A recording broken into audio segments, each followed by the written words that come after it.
আমি নরমালি এইভাবে ইন্ট্রো করি না, কিন্তু আমি এখন ঝুলছি একটা গুহার 100 ফুট নিচে, যেটা মাটির নিচে 5 কিলোমিটার জুড়ে বিস্তৃত আছে। আর আমরা এটা পছন্দ করি বা না করি, যখনই আমি আর আমার বন্ধুরা মাটি টাচ করলাম, আমরা অফিসিয়ালি এখানে আগামী 7টা দিন কাটাতে চলেছি। বাবারে, এটা আমার জীবনে করা সবথেকে ভয়ঙ্কর জিনিস। প্রথমত, আমাদের এখন এখান থেকে অনেকটা দূরে যেতে হবে। কেন? যদি ঝড় বৃষ্টি হয় তাহলে এই পুরো জায়গাটা জলে ভরে যেতে পারে, আর সমুদ্রের মতো ঢেউ এসে সবাইকে ভাসিয়ে নিয়ে যেতে পারে। সেই জন্য আমাদের আরো ভিতরে যেতে হবে একটা বেস ক্যাম্প বানানোর জন্য। ভাই এটা পুরো পাগলাম। এটা একটা অন্য জগৎ মনে হচ্ছে। এই কেভ এন্ট্রান্সটা হয়তো দেখতে সুন্দর, কিন্তু দেখে যা মনে হচ্ছে আসলে তা নয়। আর আমরা হয়তো জানি না যে আগামী 7টা দিন আমাদের জীবনের সব থেকে কঠিন সময় হতে চলেছে। সব থেকে বাজে ডিসিশন। ঠিক আছে, আর কিছুক্ষণের মধ্যেই অন্ধকার হতে চলেছে। ক্যাম্প না করলে আমরা বিপদে পড়বো। আমরা কোথায় যাচ্ছি সেটা কি বলবে? আমাদের ক্যাম্প সেটআপের জন্য একটা ফ্ল্যাট গ্রাউন্ড খুঁজতেই হবে। কেভের ভেতরে ঢোকার পরে আমরা এমন একটা জায়গা খুঁজে পেলাম যেটা অনেকটা উঁচুতে থাকায় আমরা জল থেকে সুরক্ষিত থাকতে পারবো। তার মানে এটা ক্যাম্পের জন্য পারফেক্ট। পারফেক্টটা একটু বেশি হয়ে গেল। মোটামুটি বলা যেতে পারে। ঠিক আছে, ক্যাম্পের জন্য মোটামুটি। প্রথম দিনের বাকিটা আমরা কাটিয়ে দিলাম আমাদের জিনিসপত্র আনতে। প্রত্যেকটা ব্যাগের ওজন প্রায় 80 পাউন্ড। আর যেমনটা তোমরা ফুটেজে দেখছো, আমরা এটা করতে 4 ঘন্টা লাগিয়ে দিলাম। এখান থেকে যাওয়া খুব কঠিন। তারপরে আমরা সবাই বেস ক্যাম্পে ফিরে গেলাম। ঠিক আছে, আমরা এখানে লাইট লাগিয়ে দিলাম। আমাদের সব জিনিসপত্র হোম বেসে চলে এসেছে। একটু ক্যামেরাটা ওদিকে দেখাবে? ওদিকটা কিন্তু ভয়ানক অন্ধকার, আর সবসময় এরকমই থাকবে। তাই আমরা ক্যাম্পিং গ্রাউন্ডের জন্য খুব বেশি কিছু করতে পারলাম না। কটা ফুটো করে দড়ি টাঙিয়ে দিলাম। এটা ধরো আর ওঠো দেখি। মনে হচ্ছে আমাদের হ্যামকগুলো ভালোই সাপোর্ট পাবে। আর তারপরে আমাদের সার্ভাইভাল গাইড জোয়ের সাহায্যে আমরা হ্যামক টাঙালাম। এই সরু দড়িটা আমার হ্যামকটাকে ধরে রাখবে। হ্যাঁ, ডিনার খেয়ে আমরা প্রথম রাত্রি ঠান্ডার জন্য তৈরি হলাম। আমি মিথ্যে কথা বলবো না, আমি যতটা ভেবেছিলাম তার থেকে এই হ্যামকটা অনেক বেশি কমফোর্টেবল। এই আমি তো আমার চমকেই হাতটা তো গেছিলাম। বড় কেন ভাই? এই কেভটা 2.5 কিলোমিটার ডিপ, আর আমরা এখন এন্ট্রান্সের কাছেই ক্যাম্পিং করছি। কাল আমরা অনেক কিছু এক্সপ্লোর করব। তোমরা কেমন ঘুমালে? ভয়ঙ্কর। ঘুমই হয়নি। এটা সত্যিই একটা অস্বস্তিকর পরিবেশ। কেবের উপর থেকে অনবরত আমাদের উপরে জল পড়েই যাচ্ছিল, তাই উপরে একটা প্লাস্টিক চাপালাম, কিন্তু তাও আমাদের হ্যামকের উপরে জল পড়েই যাচ্ছিল। একটা আইডিয়া আছে, চলো শেল্টারগুলোকে ভালোভাবে তৈরি করি। আমার মনে হয় এই প্লাস্টিকগুলোকে জুড়ে দিলে আর জল পড়বে না। বাহ, তুমি তো জিনিয়াস। আমি শুধু একজন ইউটিউবারই নয়, ঠিক আছে? আমার হ্যামকটা এটার উপরে ঝুলছিল। মানে দেখো, আমি আরেকটু হলে হ্যামক থেকে নেমে পড়ে যেতাম। আর আমরা সেই সময় এটা বুঝতেই পারিনি যে এই গর্তটা প্রায় 40 ফুট গভীর। তাই যখন আমি আর শন প্লাস্টিকগুলোকে জুড়ছিলাম, তখন ম্যাক আর কার্ল এই গর্তটা কতটা ভয়ঙ্কর সেটা দেখতে গেল। আমার হ্যামকটা দেখতে পাচ্ছো? ওখানে আমি ঘুমোচ্ছিলাম। এদিকটা দেখো। আর যেহেতু এই কেভে সব একই রকম দেখতে, তাই আমাদেরকে ফলো করা অনেকটাই কঠিন ছিল। এই ম্যাপে তোমরা আমাদের হোম বেস দেখতে পারবে, আর দেখতে পারবে ওরা ওখান থেকে কত দূর হ্যাঁ, যাচ্ছে। এটা তো খুবই ভয়ঙ্কর। ভাই এটা পাগলামো। আর যখন ছেলেরা র্যান্ডমলি এক্সপ্লোর করছিল, তখন আমি আর শন ক্যাম্পে কাজ করছিলাম। এই স্লিপিং ব্যাগটা এখানে কেন পড়ে? কারণ এটার থেকে পিয়ের গন্ধ বেরোচ্ছে। ইয়া, এটার থেকে শেখা উচিত স্লিপিং ব্যাগ ভাড়া নিতে নেই। আমরা স্লিপিং ব্যাগ কেন ভাড়া আমি- নিয়েছি? কেন আমি আমরা জানি না। স্লিপিং ব্যাগগুলো কিনে আনতে পারলাম না? আর তারপরে আমরা এই দুটো প্লাস্টিককে জিপ টাই দিয়ে জুড়ে দিলাম। কিছু মনে করো না, এই দড়িটার উপরে আমার জীবন বাজি আছে। আর তখন ওইদিকে ম্যাক আর কার্ল তখন ওই গর্তের মধ্যে। ও মাই গড, ম্যাক! আর শেষ পর্যন্ত ওরা একদম নিচে পৌঁছে গেল। এই! আমি তো ভাবলাম সবাই ক্যাম্প নিয়ে কাজ করবে। আমরা শুধু দেখাচ্ছিলাম জায়গাটা কতটা ভয়ঙ্কর। না পড়লেই হবে, তোমাদের স্কিল নেই। আচ্ছা ঠিক আছে। আর যদিও ওদের এবার ফিরে আসা উচিত ছিল, কিন্তু কাল আর ম্যাক এটা কতটা গভীর সেটা দেখানোর চেষ্টা করলো। ভাই এটা দেখতে দারুণ লাগছে। তুমি কি নদীটাকে পার করতে পারবে? কিন্তু ওরা এটা জানে না যে এই রিভারটা এই কেভের গোটাটাই জুড়ে আছে। তার মানে এর মধ্যেও আমাদের কিছুটা সময় কাটাতে হতেই পারে। ওই তো ওরা এসে গেছে। এসো। তোমরা রান্না করে রেখেছো তো? হ্যাঁ, রান্না করেছি। ঠিক বলেছ। একটা নতুন বাড়ি, ঠিক বলেছি তো? একদম। এখন আমাদের একটা ছাদ আছে। আর এটা তো দারুণ। জিমি রান্না বেশ ভালোই আর করেছে। আমরা আমাদের ফায়ার পিটটাকে এই সুন্দর জায়গাটাতে নিয়ে এসেছি। জায়গাটা কেমন? বেশ গরম। আরামদায়ক। এই পাথরগুলো গরমটাকে ধরে রাখবে এবং ওপর থেকে যে পি পড়ছে সেগুলোকে আটকে দেবে। ওটা পি নয়। তাহলে ওটাকে কি বলবো? যদি জানি না, হয়তো বৃষ্টির জল হবে বা না, এটা বৃষ্টি নয়, না, পাথর মানে ইয়ে তুমি- করছে। এই একটু উপরে দেখাও। তুমি মেঘ দেখতে পাচ্ছো? পাথর দেখা যাচ্ছে। এটা বৃষ্টি নয়, রক পি। Rock P. ঠিক আছে রক পি। ঠিক আছে, এটা রক পি। আর একটা শুকনো রাত ঘুমিয়ে কাটাবার পরে আমরা ঠিক করলাম জো আমাদের সার্ভাইভাল এক্সপার্ট, তাকে নিয়ে আমরা কেভের শেষ প্রান্ত অব্দি যাব। Cave, cave! Cave, cave! Cave, cave. Cave! দেখা যাক আমরা কেভের কতটা গভীরে যেতে পারি। তোমরা কিন্তু মনে রাখবে আমরা সবেমাত্র কেভের এন্ট্রান্সের দিকেই আছি, আর আমাদের ইচ্ছা এই কেভের শেষ প্রান্ত অব্দি যাওয়া, অবশ্যই না মরে গিয়ে। ও মাই গড, এটা তো খুবই স্টিফ। আরে এটা তো সবে শুরু। আমরা কেভের আরো গভীরে এসেছি। তোমরা সবাই সাবধানে আসবে। এটা খুবই ছোট জায়গা, আমার মনে হয় না এখান থেকে আমি যেতে পারবো। কেভ এক্সপ্লোরের ইন্টারেস্টিং জিনিসটা হলো যা হোক করে আমাদের এই ছোট্ট ফাঁকগুলোর মধ্য দিয়ে এগিয়ে যেতে হবে। ও মাই গড, খুব ছোট জায়গা। আর তারপরেই খুব বড় একটা জায়গা আসবে, সেটা এতটাই বড় যে কিছু না দেখতে পাওয়ার জন্য এটা করতে হলো। ও মাই গড। এবার আমি সব দেখতে পাচ্ছি, এটা দুর্দান্ত। এটার তো অনেক আলো। ভাই জায়গাটা কতটা সুন্দর দেখো। বাপরে কি আলো, আমি তো তাকাতেই পারছি না। আমি তো অন্ধ হয়ে যাব মনে হচ্ছে। এ বাবা, এটা কি হলো? আমরা বোধহয় ঠিক মতো এটাকে ব্যবহার করতে জানতামই না। চলো এগিয়ে যাই। আর তাই আমরা এগোতে থাকলাম। এই যে এই জায়গাগুলো, এগুলো খুব ভালো ধরার এখানে? জায়গা। এগুলো ধরে এখান থেকে পা ঘুরিয়ে চলে আসতে পারবে।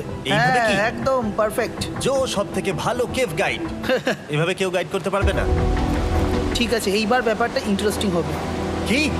এটা কি? এখান থেকে আমাদের ওয়েট শুট পরে সাঁতার কেটে যেতে হবে। গতকাল ম্যাক আর কার্ল এটা নিয়ে মজা করছিল, কিন্তু এই কেভে আমাদের পরের অ্যাডভেঞ্চারটা ছিল একটা প্রায় জমে যাওয়া নদীর মধ্যে। ও মাই গড, এটা তো পাগলামি! তার মানে আমাদের ওয়েট শুট পড়তেই হবে যাতে আমাদের হাইপোথার্মিয়া না হয়। আমরা এটা কেন করছি? এই এক্সপেরিয়েন্সটা তো জীবনে একবারই হবে। এটা করলে হয়তো আর নাও বেঁচে থাকতে পারি। আমাদের এই কেভের শেষে পৌঁছতে হলে আমাদের এই নদীর মধ্য দিয়ে, এই ছোট্ট ফাঁকগুলোর মধ্য দিয়ে সাবধানে ধীরে ধীরে এগিয়ে যেতে হবে। আস্তে আস্তে নামো, স্রোতের কারণে পা পেছনে টানতে পারে। ঠিক আছে, আমি তাহলে নামছি। তুমি ওই দেয়ালগুলো ধরে ধরে এগোতে থাকো আস্তে এটা তো আস্তে। খুব ঠান্ডা। তুমি পারবে জিমি। জানি না এখানে ঢুকতে পারবো কি না। জিমি, এবার তুমি জল থেকে উঠে দাঁড়িয়ে পড়ো। এটা সত্যি একটা পাগলামি। এখানে কি ঠান্ডা! যখন তোমরা খুব ঠান্ডা জলের মধ্যে থাকবে তখন একটা পাথরকে ধরে এগিয়ে চলা খুব কঠিন হবে। ও মাই গড, এটা সত্যি পাগলামি। ম্যাক, কার্ল, চলে এসো। আমার ভয় লাগছে। চলো চলো, পারবে। ভাই। এগোতে থাকো, পেছন দিকে তাকিও না। একবার দেখো আমরা কি করছি। কিন্তু এই বাধাগুলো এতটা কঠিন ছিল না সামনে যা আসতে চলেছিল তার তুলনায়। আমরা পেরেছি। কেভ কেভ কেভ এই, কেভ। একটা কথা শোনো, আমরা 10% আসিনি। তার মানে এখনো আমরা শুধুমাত্র সার্ফেসেই রয়েছি, আর শেষ প্রান্তে পৌঁছতে হলে আমাদেরকে আরো 2 কিলোমিটার যেতে হবে। যেরকম তোমরা দেখতে পাচ্ছ এখানে 24/7 বৃষ্টি হয়, তাই আমি একটা আড্ডা মারার জায়গা তৈরি করেছি যেখানে আমরা কেউ ভিজবো না।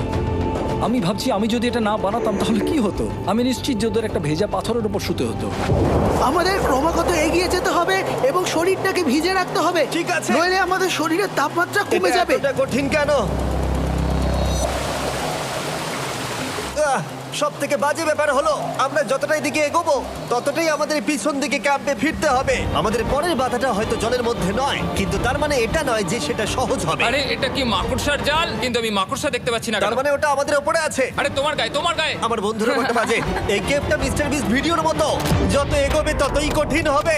সত্যি কথা বলতে যদি আমাদের সাথে জো না থাকতো আমরা মরেই যেতাম। আর 3 ঘন্টা পরে জো আমাদের জন্য একটা বাজে খবর নিয়ে এলো। জল অনেকটা বেড়ে গেছে আর আমরা অনেকটা সময় লাগিয়ে ফেলেছি, তাই আজকে আমাদের আবার ক্যাম্পে ফিরে যেতে হবে। আমি মানবো না। তুমি সেফটি এক্সপার্টের কথা অমান্য করতে পারো না। আমি এটা মানবো না। সত্যি কথা বলতে আমাদেরকে ফিরতেই হতো, কারণ এর আগে আমরা শুট করতে অনেকটাই সময় নষ্ট করে দিয়েছি। তারপর ফ্লেয়ার নিয়ে খেলেছি, তাই আমরা ফিরে যাচ্ছি আর এই মিশনটা আমরা পরের দিন আবার শুরু করব। শন, আমরা এসে গেছি। আরে তুমি এখানে কি করছিলে? এখন তোমরা কেউ ভিজবে না। আমি তো জানতামই না এই লাইটগুলো আমরা এনেছি। এগুলো দারুণ লাগছে তাই না? দুঃখের বিষয় আজকে আমরা মাত্র 20% এগোতে পেরেছি, কিন্তু বিশ্বাস করো আমরা শেষ পর্যন্ত অবশ্যই যাব আগামী কয়েকদিনের মধ্যেই। আমার মনে হয় কোনোদিনই হবে না। আমি তো বললাম। আমরা ডে 4টা রেস্ট নেব আর ডে 5-এ চেষ্টা করব এই কেভের শেষ অবধি যাবার। দেখা যাক কি হয়। ডে 3-তে মজা হলো, কালকে আবার দেখা হচ্ছে। আর কেভের ভিতরে 3টে খুব বাজে রাত কাটাবার পরে পরের দিন সকালে আমাদের মাথায় শুধু একটাই কথা আসছিল, আমার একটা হট শাওয়ার চাই, তবে আমি এখন একটু শান্তি পাবো। ও এখন শাওয়ার পেলে কিন্তু দারুণ হয়। আমি চান করিনি প্রায় 3-4 দিন হয়ে গেল। তোমরা নিশ্চয়ই জানো কেভের মধ্যে শাওয়ার করা সম্ভব নয়। আমাদের অনেকটা পথ হেঁটে সাবধানে আগের রিভার বেডের কাছে পৌঁছতে হলো। ও মাই গড! আমি আমার ব্রেনকে ফিল করতে পারছি। আমি এভাবে ব্রেনকে ফিল আমার করিনি। কপালটা জমে গেল পুরো। চলো ড্রোন দিয়ে মাথার চুলগুলো শুকিয়ে নি। এদিকে এসো ড্রোন। ও দাঁড়াও দাঁড়াও দাঁড়াও, এটা কিন্তু কাজ করছে। হ্যাঁ দারুণ কাজ করছে। ড্রোন থাকতে হেয়ার ড্রায়ারের কি দরকার? আর চুল শুকানোর পর আমরা জোয়ের সাথে জার্নির প্ল্যান করতে বসলাম। এটা কি জো? এটাই কেভের ম্যাপ। আগেরবার আমাদের থামতে হয়েছিল কারণ জল খুব জোরে বইছিল। এখন বৃষ্টি কম হচ্ছে, তাই কালকে আমরা নিশ্চয়ই এই কেভের শেষে পৌঁছে যাব। এটা ভয়ঙ্কর হতে চলেছে। প্রথমে আমাদের কালকে যেখান দিয়ে গেলাম সেখান দিয়ে আগে যেতে হবে। জলের মধ্যে ঝাঁপ দিতে হবে এবং পাথর দেখে হাঁটতে হবে। এগুলো সবকটা আমরা যদি পার করতে পারি তাহলে আমরা গ্লো ওয়ার্ম চেম্বারে পৌঁছে যাব। কেমন দেখতে তুমি সেটা বলো না, আমি তোমাদেরকে সারপ্রাইজ দিতে চাই। তোমার মনে হয় আমরা পারবো? ওইসব বাদ দাও, আমরা ঠিক কালকে পৌঁছে যাবো। কালকের প্ল্যান আমরা চক আউট করে নিয়েছি। আমরা রেস্ট করছি আর ফেস্টিভ্যাল স্মোর্টস খাচ্ছি আমাদের এনার্জি রিগেন করতে। সবাইকে চিয়ার্স। Yippee! জো এই প্রথমবার ফেস্টিভ্যাল স্মোর্টস খাচ্ছে। জো সত্যি কথা বলবে। এটা দারুণ, তাহলে ভালো লাগলো? এটা দারুণ লেগেছে। আমরা এই চকলেটটা আগে কেন বের করিনি? এটা এমনি চকলেটের থেকে 10 গুণ ভালো খেতে। সত্যি কথা বলতে তোমরা যদি ফেস্টিভ্যালের সাথে স্মোর্টস ট্রাই না করে থাকো তাহলে তোমরা মিস করছো। কালকে আমরা পুরো কেভটা এক্সপ্লোর করব, দেখা হচ্ছে। তাই আমরা ভালো করে ঘুমানোর চেষ্টা করলাম আর কালকের প্রিপারেশন নিলাম কেভের শেষে যাওয়ার জন্য। আমরা আমাদের জীবনের সবথেকে ডেঞ্জারাস জার্নি করতে চলেছি। ডে 3 এর অভিজ্ঞতা মাথায় রেখে আমরা কম শুট করেছি যাতে আমরা সামনের দিকে তাড়াতাড়ি এগোতে পারি। জলটা খুব ঠান্ডা হ্যাঁ, আগের দিনের মতোই খুব ভালো। এই তো আর যাতে আমরা সবাই বেঁচে ফিরতে পারি তাই জো ছাড়াও আরেকজন সার্ভাইভাল এক্সপার্টকে আমরা নিয়ে এসেছিলাম। এখানেই আমরা ডে 3 তে আটকে গেছিলাম। এখন আমরা কি করব? এবারে আমরা অনেক তাড়াতাড়ি এসেছি। আমাদের পিছনে ঘন অন্ধকার। কোথায় যাব? এই রাস্তাটা অনেক সরু এবং হ্যাঁ। স্রোত প্রচুর বেশি, তাই আমরা দেয়ালগুলো ধরে ধরে আস্তে আস্তে এগোবো। এই যে এইভাবে। ও হ্যাঁ, God! এই রকটায় জাম্প করো। কয়েকটা ভালো পাথর আছে যেগুলোকে তুমি ধরে এগোতে পারবে। আরে এখানটা তো অনেক অন্ধকার। আমি আর পা পাচ্ছি না, আমি এখন মাটিতে আর পাই পাচ্ছি না। যেহেতু আমরা মাটিতে পা পাচ্ছিলাম না, তার মানে যদি আমরা পাথর ছেড়ে দিই তাহলে এই জলের স্রোত আমাদেরকে ভাসিয়ে নিয়ে যেতে পারে। জো, আমরা কি করব? আমি এটা ধরে এসেছি, তুমি এটা ঠিক ধরো। আছে, আমি তো দেখতেও পাচ্ছি না কোথায় যাচ্ছি। জো, স্রোত আমাকে ভাসিয়ে নিয়ে চলে যাচ্ছে। আমি তুমি করবো কি করে? পারবে, পারবে। শুধু মুখটা এখান থেকে ঢুকিয়ে দাও, আমি হেল্প করছি। এখানে আমি ঢুকবো? হ্যাঁ, এই গর্তের মধ্যে। এই তো, খুব ভালো। এটা আমার জীবনের সবথেকে বিপজ্জনক অ্যাডভেঞ্চার। আমরা এখন কেভের অনেক গভীরে চলে এসেছি আর এবার আমাদের সামনে প্রথম বড় বাধা। এখানে জলের একটা ঘূর্ণাবর্ত আছে, যদি তুমি এর মধ্যে পড়ে যাও তাহলে তোমাকে একদম নিচে নিয়ে চলে যাবে। মানে আমরা পড়ে গেলে মরে যেতে পারি। হ্যাঁ, মানে আমরা মৃত্যুর সাথে খেলা করছি। এটা এতটা বিপজ্জনক হতে পারে আমি সত্যিই ভাবিনি। খুব ভালো। এই তো। তাহলে কি আমার পা এখানে হ্যাঁ, রাখবো? রাখো রাখো। ঠিক আছে, এই তো আমি পেরেছি। এটা আমার ভাবনার থেকেও বেশি কঠিন ছিল। এই নদীটা কতটা শক্তিশালী এই গোটা কেভটাকে তৈরি করেছে। কিন্তু মজার ব্যাপার হলো আমরা পাথরের মতো শক্তিশালী নই। আমি শুধুমাত্র মানুষের মতোই শক্তিশালী। সৌভাগ্যবশত কাল এই অ্যাডভেঞ্চারে লিড করেনি, তার বদলে আমরা একজন অ্যাভেঞ্জার জোকে পেয়েছি। ও কতটা এক্সপার্ট তার প্রমাণ হিসেবে বলতে পারি। সে লিটারালি কতটা ওপর থেকে আমাদেরকে নদীতে ঝাঁপ দিয়ে দেখালো। ও মাই গড, এটা পাগলামি। কে বললো এটা পাগলামি? এটা তো আমার কাছে খুবই সহজ। আমি এটা করব। তুমি কোনোভাবেই এটা করতে পারবে না। আরে কি বলছোটা কি তুমি? আমি এক্ষুনি করতে চাই। চলো যাচ্ছি Jo. God speed back. Jimmy আমার সাথে যা যা করেছে তার কাছে এটা তো কিছুই নয়। 3, 2, 1।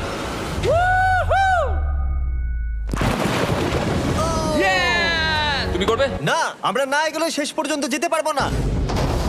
ও মাই গড, আমাদের নিচের দিকে যেতে হবে। আমরা সবসময় স্রোতের উল্টো দিকে কেন যাই? এখন শুধু আমি ভেসে ভেসেই যেতে পারবো, আর কিছু না। এই জলের তলায় অনেক ধারালো পাথর আছে, তোমরা সেগুলোকে দেখতে পাবে না, তাই সাবধানে পা ফেলবে। ও মাই গড, আবার এটা গভীর আরে হচ্ছে। আমার পা তো কিছুর উপরে রাখতে হবে। ছোট ছোট পাথরগুলোই একমাত্র বাধা ছিল না, মনে হচ্ছে আমাদের প্রতিটা পদক্ষেপে। ও ভাই, আমি কিচ্ছু দেখতে পাচ্ছি না। এটা খুব ভয়ঙ্কর। কেভটা আরো অন্ধকার হয়ে আসছিল এবং আরো সরু। আর তখন আমরা জানতাম না যে আমরা ফিনিশ লাইন অবধি পৌঁছতে পারবো কিনা। আমি ক্লান্ত হয়ে পড়েছি। এই কেভে আরো কঠিন বাধা আসার আগে তোমাদেরকে আমি কিছু দেখাতে চাইবো। জো, তোমার ব্যাগটা দাও। Thank you. তুমি জানো এর মধ্যে কি আছে? না, জানি না কি আছে। Brand new mister beast lab swamp. সত্যি কথা বলছি, গত 5 ঘন্টা ধরে যেহেতু আমি অনেক পরিশ্রম করেছি, তাই কোনো মতেই এখন এটা আমি বলার মতো অবস্থায় নেই। তাই এটা শুট করার 1 মাস পরে আমি পুরো কেপ সেটটা তৈরি করলাম ফিউচার জিমি নেম ট্যাগ দিয়ে। তারপরে বললাম, হে, আমি ফিউচার জিমি, আর আমি এখন তোমাদেরকে বলবো brand new toy line of mister beast lab swamp সম্পর্কে। এটা একটা কালেক্টেবল টয় লাইন, আর এখানে 119টা ইউনিক ডিজাইন ক্যারেক্টারও আছে যা তোমরা কালেক্ট করতে পারো। আর সবথেকে দারুণ ব্যাপারটা হলো, কোন ক্যারেক্টারটা তুমি পেয়েছো সেটা জানতে হলে এই টিউবে ওয়াটার দিয়ে নাড়াতে হবে আর তোমার সোয়ামস তোমার সামনে চলে আসবে। আর আমি এটা ডেমনস্ট্রেট করতে এই বিশাল বড় টিউবটাকে বানিয়েছি। এই টিউবটাকে জল দিয়ে ভরে দাও। তোমাদের এত জলের দরকার নেই, এটা অনেক বড় বলে এত লাগছে। ঠিক আছে, এটা এখন জলে ভর্তি হয়ে গেছে। এবার এটাকে একটু নাড়াতে হবে। এটা কি আর নাড়াতে হ্যাঁ হবে? হ্যাঁ, অনেক নাড়ানো হয়ে গেছে। এবার জল ঢালো এখানে। জো ঢালছে। আর জল ঢালার পরে তোমরা দেখতে পাবে তোমরা কোন সোয়ামটা পেয়েছো। এটা সব থেকে রেয়ার হাইপোক্রোম, যেটা মাত্র 1000টা বানানো হয়েছে। জো, এটা তোমার। থ্যাংক ইউ সো এটা মাচ। চাই। আর এটা তোমার। কাল কি নেবে? আমার কাছে দুটোই ছিল। আর আমরা শুধু সোয়ামেই থেমে নেই, আমরা এই অ্যাকশন ফিগার প্যান্থার গুলো বানিয়েছি যেগুলো এই ব্রিফকেসে আছে। আর এই সোয়ার্মের মতো এই মিউটেটর যখন তোমরা কিনবে দেখতে পাবে এর ভেতরে কি আছে। কোথায় কিনবো?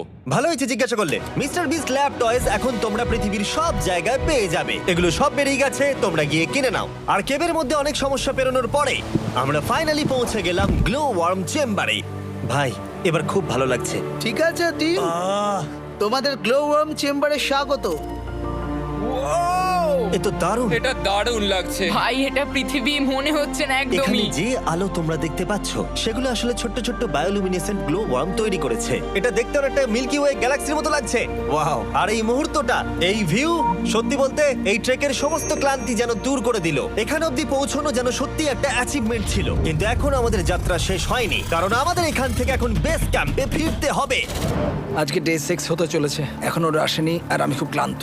আমার মনে হয় না আমি ভালো করে ঘুমোতে পারবো, ওদের জন্য খুব চিন্তা হচ্ছে। এই ট্রিপটা অনেকটাই সহজ ছিল কারণ আমরা স্রোতের সাথে ভেসে ভেসে যাচ্ছিলাম। আর যেহেতু তোমরা এই ট্রিপটা দেখেছো তাই আমরা এটাকে স্কিপ করলাম। কিন্তু সত্যি বলতে এই জার্নিটাও অনেকটা বেশি সময় নিল, কারণ আমরা ক্যাম্পে পৌঁছানোর আগেই 6 নম্বর দিন চলে এলো। শন, সবাই ঠিক আছে তো?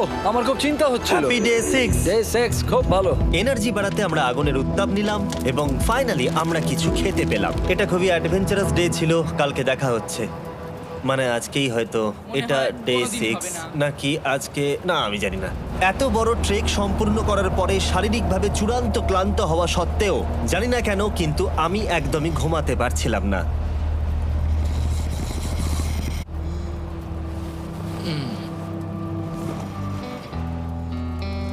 আমি 7 দিন সলিটারি কনফাইনমেন্টে কাটিয়েছি, কবরে কাটিয়েছি, 7 দিন রাফটে থেকেছি। কিন্তু সত্যি কথা বলতে এটা সবার থেকে বেশি কঠিন ছিল, কারণ সব সময় ভিজে, ঠান্ডা, প্রত্যেক মুহূর্তে এই পাথরগুলো শরীরে ব্যথা দিচ্ছে। বেশিরভাগ সময়টাই এই কেভটা দুঃস্বপ্নের মতো ছিল। কিন্তু তোমার আর আমার মধ্যে জিমি! ইয়ো! গার্ড, আমাকে দেখতে পাচ্ছ? এটা পৃথিবীর সবথেকে উজ্জ্বল টর্চ। মজার মুহূর্ত অনেক ছিল। মাটির নিচে 300 ফুট গভীরে অভিযান চালানো থেকে আমাদের সবাই মিলে হ্যামক নিয়ে হাসাহাসি করা সবকিছুই এই অভিযানের অংশ ছিল। যেহেতু আমাদের সঙ্গ দারুণ, চলো তিমির মতো আওয়াজ করো। তাই এই ভিজে, ঠান্ডা, পাথুরে অদ্ভুত কেভের ট্রিপটা বদলে গেল আমাদের জীবনের সব থেকে সুন্দর মুহূর্তে।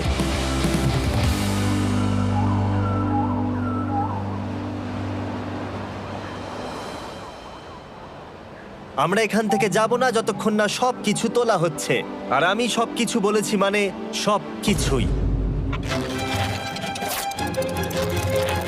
চলো এবার বেরোনো যাক। আর যখন আমরা মাউথ কেভে আবার ফিরে এলাম, ভাই ওপরটা দেখতে দারুণ লাগছে। তখন জয়ের জন্য একটা সারপ্রাইজ ছিল।